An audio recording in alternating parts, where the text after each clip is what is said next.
ఏందిరా గేదె నెమరేసినట్టు అట్ట నవ్వులుతాను? ఆడ దిష్టి పెట్టకు మమ్మీ, అసలే చిక్కిపోయి ఉండా. చిక్కింటికి పిల్ల మాయలో పడితే చిక్కిపోక ఇంకేం పోతావా? తినన్నా చూడు, లేదా చూసన్నా తిను. మమ్మీ నేను 2-3 పనులు ఒకేసారి చేయగలుగుతా, అది నా టాలెంట్. డైపర్ ఏం వేసుకోలేదు కదా? ఎందుకో? ఇది నీలాంటి కింది స్థాయి వాళ్ళకి అర్థం కాదులే, మినిమం డిగ్రీ చేసి ఉండాలా. వాళ్ళకి అర్థమై ఉంటది, మీకు అర్థమైంటే కామెంట్ చేయండి.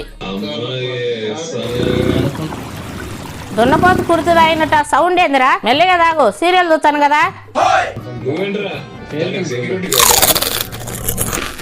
ఇంకోసారి సౌండ్ చేసినావు అనుకో. వద్దులే, నువ్వు సీరియల్ చూసుకో. చా, ఈ నసతోనే సీరియల్ అయిపోయింది. రే, ఈడ కడుగు నీళ్ళలో వేయడానికి అట్టి పనులు పెట్టినా చూసినవా? పోనీలే, బరికేసే బాధ తప్పుంది, డైరెక్ట్ గా దున్నపోతే వచ్చి తినింది. కుర్తు కూడా తాగేయకూడదు, ఒక పని అయిపోద్ది.